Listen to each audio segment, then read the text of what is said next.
Oh, relationships. They're so complicated and sometimes they're just really hard. So today's speaker is a therapist and she's going to give us some insights on what to look at and look for in our relationships. Building spirituality, family, health, and business. This is The Giant Builders with Lois Wyant. Hey, Giant Builders. So happy to see you. It's Tuesday and it's 2:00. So here we are. And I wanted to remind you just because I just need to remind you. If you haven't joined us on our social media, the links are below. Would love to have you join us there and participate in some conversations and just to see your pretty little faces. So today's guest is Jessica Meyers Adams. Hi, Jessica. How are you? Hey there. I'm doing really good. Thanks. Thanks for having me. Oh, it's a pleasure. Can you tell our listeners a little bit about you and what you do? Yeah, thanks. So as you said, my name is Jessica Meyers Adams. I wear two hats. I'm a therapist turned coach. So I see the clients that I see are couples who are wanting to improve their relationship. I have a private practice in Harrisburg, Pennsylvania. And as I turned into a coach from a therapist, it was really wildly successful. Ended up doing really well income-wise. And now I show therapists how they can also become a coach. So I've launched the second LLC, Therapist to Coach. Oh, well, that's pretty exciting. So tell me, what's the difference between a therapist and a coach? Yeah, that's a great question. There is a big misconception that therapists deal with all of the stuff in the past, all the things that happened with your mom and your dad, and we have to go and clean up that stuff. And coaches are only allowed to work on the future. And that's actually a really big misconception. And it started because therapists wanted to protect their territory and coaches wanted to say they had something to do.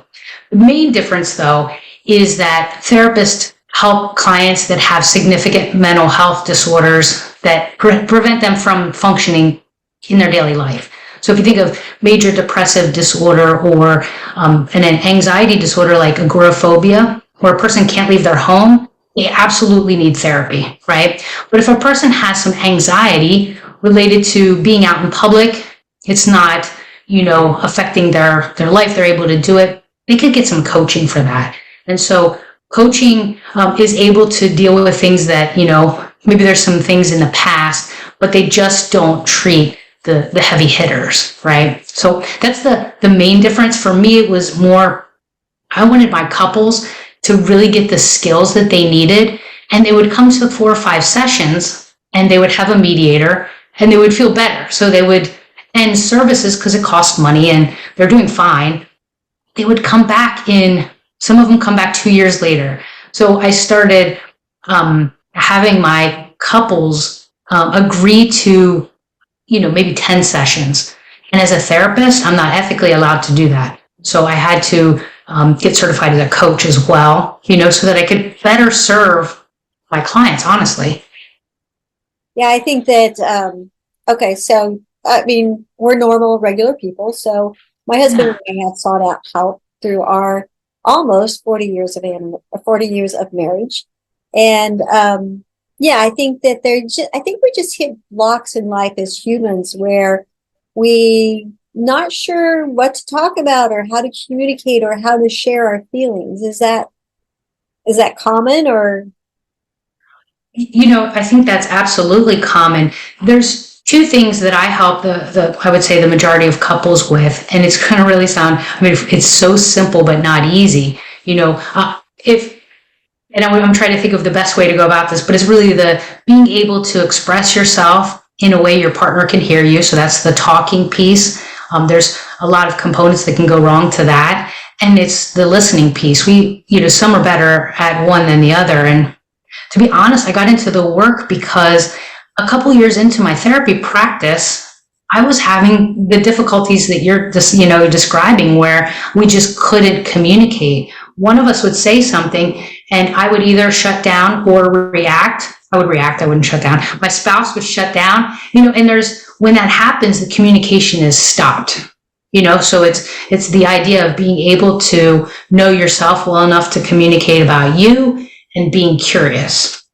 So a lot of things can go wrong with those two things, though. Oh, definitely. And okay, correct me again if I'm wrong, but there's certain cycles in life that create, at least, okay, me again. Yeah. We're the best. We're the best example. All right.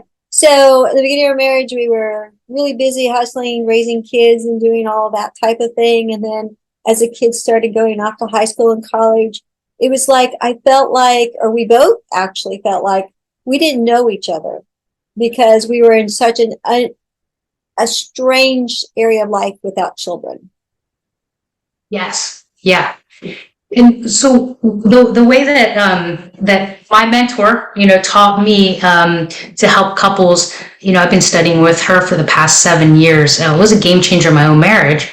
Is that we are constantly growing and changing, and we don't always update our partners, and we just assume a lot of times that they know what's going on. And without this process of what she calls differentiation, meaning I understand that I am different than you, and we have to have two perspectives in the relationship. Without that, those things don't get updated. And when we're busy with life things, that's not the priority. You think because they've been that way for 20 years that they still are, and we're just always evolving. Oh, that's a good point. That's really good. And I think, well, could that be where some marriages kind of stop, is because people are evolving and not communicating that change in their life? Yeah, I think so. And I think what's really interesting is that relationships go through stages, and a lot of couples don't get to the second stage of the relationship. I have couples in my practice who have been married. I have one that was married for 40 years. And when we took we zoomed out and looked, they had never successfully got into the stage of what we call differentiation. And differentiation has two parts, right? It's the self-awareness and self-communication. So if you just think things and you don't say them, you're not really skilled in that area. And the other area is the curiosity. Like if I have too much self-awareness and saying the things I want without the other awareness, I become frustrated and critical because I've said, well, it's what I want. Why aren't they doing it? So that piece can really get us jammed up. And the piece of just being too curious about your partner without taking yourself into account would lead you resentful. And, maybe you're doing it, you're compliant, but you're resentful. So this couple that was married for 40 years, which almost is, I'm 43. It was interesting because they've been together for a very long time.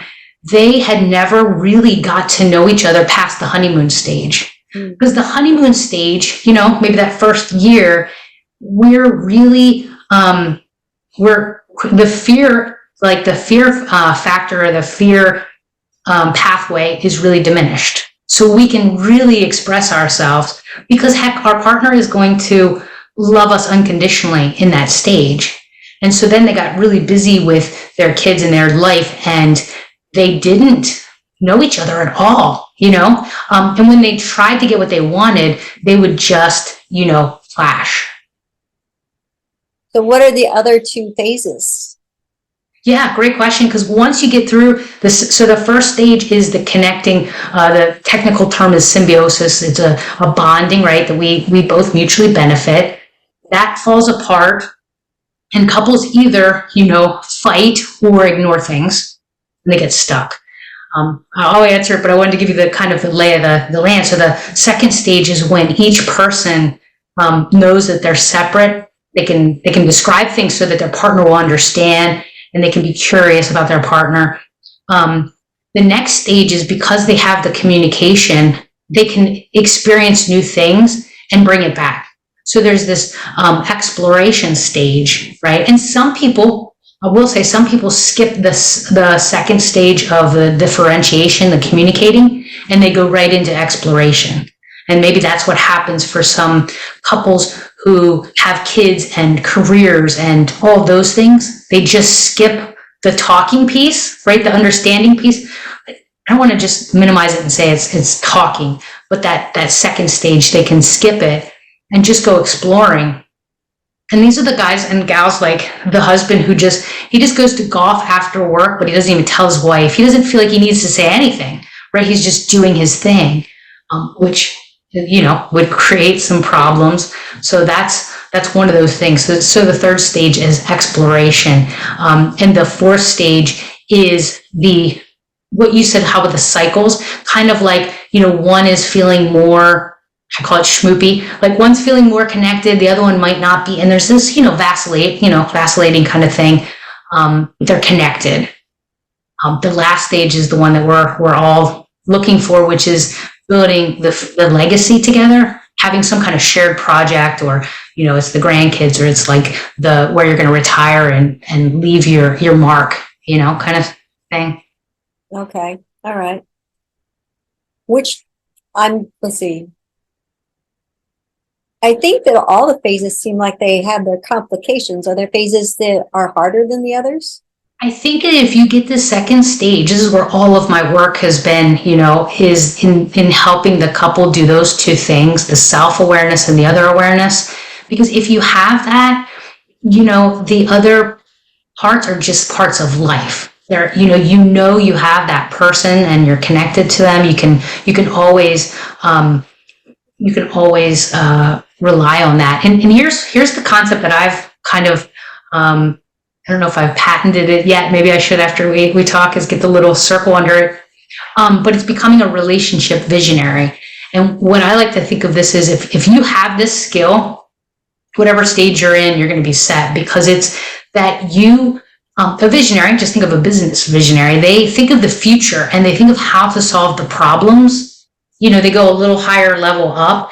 And when I'm a good visionary, not always, but I can think of my relationship as a higher purpose than just me. So I'm thinking about problem solving. I'm thinking about, is it that I'm not saying things or I'm not being curious? What's the problem going on here? And I can always, figure out what to do next if I have that idea. Okay. Well, that's an interesting concept, to do a vision of your relationship, visionary relationship. Yeah. You have creativity then, and you have the ability to figure out problems. Because for me, I'll speak for myself. When I'm upset in my relationship, because I definitely everyone's going to have tension. Mm-hmm. I quickly forget about one of the two things. I either make the assumption that you should do or know what I'm thinking, or I forget to be curious. Mm. So it's, and if I can elevate the relationship to the priority, making that the purpose of like why I'm doing this, not me, Jessica, the person who wants to be loved and valued, but the person who's, fighting for that higher level thing. Mm-hmm. Makes all the difference. I think also coming up with a way of communicating with each other that you just said something that I didn't like, or you just hurt my feelings. Because sometimes it's really hard to say, you hurt my feelings. And I think that there needs to be a way. So, okay, say a funny thing that my husband and I do. If one of us gets irritated or their feelings are hurt or something, the other one will say, oh, now our marriage is on the rocks. And that's kind of like saying, oh, okay, we need to hone in and fix this situation. So I think that there needs to I think there's a benefit of coming, even if it's a joking way, of being able to say, we need to talk, or that hurt my feelings, or just a simple statement to bring things to attention. Right. Yeah, wonderful. Well, I think that's part of that. That's a beginning of the self-defining, that the self-awareness and defining it. And I think to get even, more skilled at that would be what we talk about in my practice is owning the problem. Like your partner may or may not have meant it, but hey, I just allowed my feelings to get hurt, or I'm feeling sensitive, right? Or, I think it's still letting them know maybe they did something and maybe they'll apologize. Maybe not. That's definitely not the goal, right? Because if we do things with the purpose of them responding a certain way, that really is one of those pitfalls. But I think you're right. I think you don't want to assume that they know, hey, that just hurt my feelings. Pete Pearson, one of my mentors, he talks about the instant replay exercise. And he says, and I use this and teach this too, if your husband hurt your feelings, you say, ouch, that hurt. Let's do an instant replay. Like, here's what I'd like you to say instead. And if you both have that agreement, not all couples can do this, right? This is for couples that are doing better. He would say, okay, what would you like to hear? And then he says the appropriate thing. So I think you're right. Having some kind of communication that feelings were hurt is essential. So what would a first meeting look like with you? Yeah, I like to do first meetings because it's about, typically when you go into, I guess, a therapist or coach, right, they'll say, okay, well, let's tell me why you're here, what the problem is. And I would say, nope, stop right there. It's a bad way to start, because you're going to then lay out all the things that he does. He's going to lay out all the things you do, and you're already going to start feeling crappy. So one of the things that a couple of us have figured out, therapists in my niche, we ask, I'd say, Lois, can you tell me what your husband's top 4 or 5 complaints about you are? And so I would actually be having you name the things that you do, having him name the things that he does. And it's actually a little bit lighter and it's kind of fun. And then I would ask you, hey, on a confidence level 1 to 5, how confident are you, right? Or I'm sorry, I would say 1 to 10, so I can give it like a percentage. You'd say, 10. When people say 10, I say, well, let's give it maybe a 9.9, right? Like let's let a little bit of room. So we'll go through that. We'll also go through, can you tell me your husband's top 4 or 5 ways that he feels valued, special, or appreciated? So we're really just kind of assessing in a way, do you know what each other's complaints are? Do you know how to give love and appreciation? And what do you think you'll need to work on here? I don't ask it that way because we get some peewee answers, but it's really about getting, the stage set so they can start to do some work. Mm-hmm. Okay. Let's go this question for me. So I read the book, The Love Languages, and so we understand each other's love language. How can we really work on ourselves to not focus on our love language, but the love language of our spouse? Because like my love language is servicing. Mm-hmm. But I would say my husband's not always a good servicer. But that's how that's how I feel loved, and that's how I give love. And his is touching, which sometimes it's hard for me as a servicer to go up and give him hugs or pat him on the back or, those things. How can we mentally help ourselves to be more appreciative of the love gift of our spouse? Yeah, I think that's great. Well, when you were describing your situation, I was thinking a couple of things. One, those 2 things that we talk about, the other awareness and the self-awareness, in my in the tools that we provide or that I provide with couples, and my therapist too. I have a couple of therapists on staff. We have a couple of tools that they can look to see how well they're doing at that.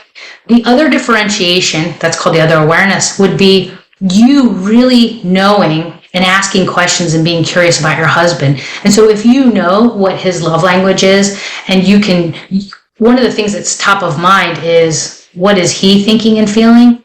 And what am I thinking and feeling? I think it's going to help.